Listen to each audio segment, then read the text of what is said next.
guys, my name's Lee, and we gonna talk today about doing oil changes in a quick lane. Goddamn boy, hit the like button, hit the subscribe button. Alright, so we're gonna talk about you in the quick lane at the dealership, right? And you don't like it, you try and get out of the quick lane, you hate it. I'm gonna tell you about how I got out of the quick lane, maybe give you a few pointers of how it's gonna work for you. Make sure you hit the like button, make sure you subscribe or whatever. So when I first got my first I think it wasn't my first dealership job. I don't remember if it was. No, my first dealership job was at like a Chrysler. I remember because I left from a car dealership to doing I was doing oil changes and like maintenance stuff and like tires there. And then when I had transitioned, that I felt like I got tired of me trying to make some more money. I went to a dealership, whatever.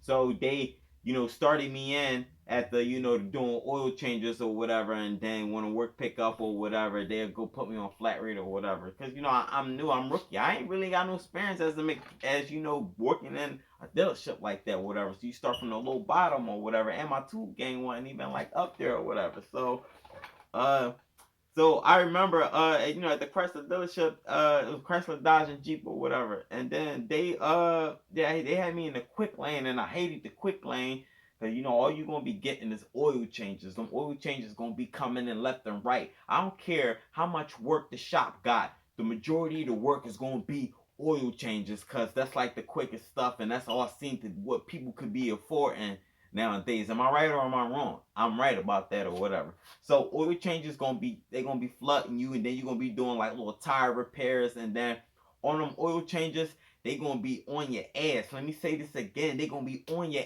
ass about upselling.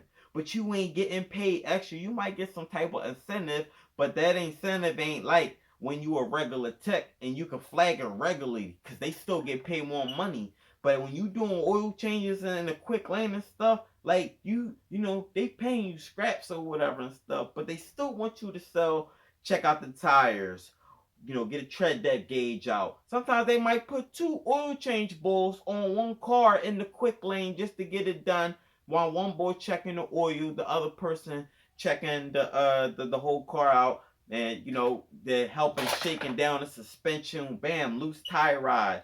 Oh dang, this joint need an alignment and some tires.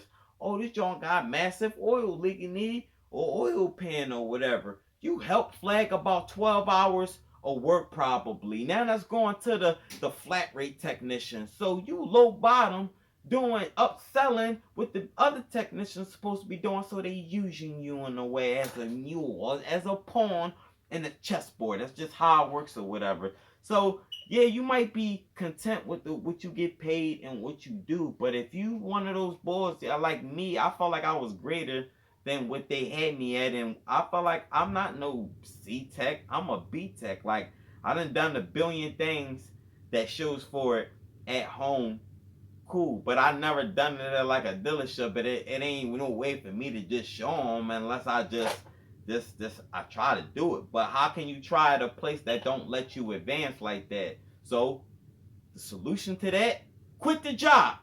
Quit the job. Because don't try to work your way out of the quick lane. You work your way out of the quick lane, most of them ain't gonna respect you like that because they know where you came from, the bottom of the food chain. So you quit the quick lane, and you go to a job where you don't know nobody, get to make learn new from new staff, new people.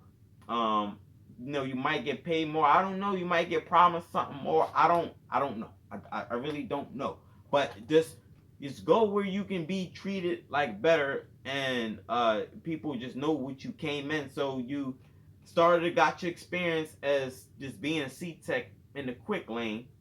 Cool. Next step, find a job where you could come in as a regular tech, where you could be doing suspension work and brakes at the same time or whatever. So you just don't stay at the same job and try to bump up. They're going to make you work hard. Quit the job and find a job that's going to take you in for what you want. It's plain and simple. Leekautorepair, parentheses, Leekautorepair. P.O. Box number 4, Lansdowne, PA 19050. Y'all want to send me some cool stuff? Cool, y'all send it to there or whatever. Follow me on Instagram. I'll be on Instagram or whatever. Shoot me a message. Let me know you follow me or leave a comment. Like one of my photos. It's all love. Same as my YouTube, Leak Auto Repair shirts. Anybody want Leak Auto Repair shirts? You know to do it. Have fumbling or whatever. 25 plus shipping. Get with me. Anybody got any car questions? Listen, I don't care if listen, you put the key in ignition and you don't know the next step into getting the car started. Send me the question. I'll help you. Dead ass. What up? This car reviews, you know to send me through that or whatever. So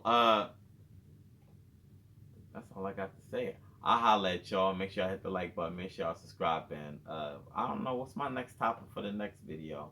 Should I leave it up to y'all? If I don't get no reply back, then I'm gonna just keep on being a devil. I'll holla at y'all.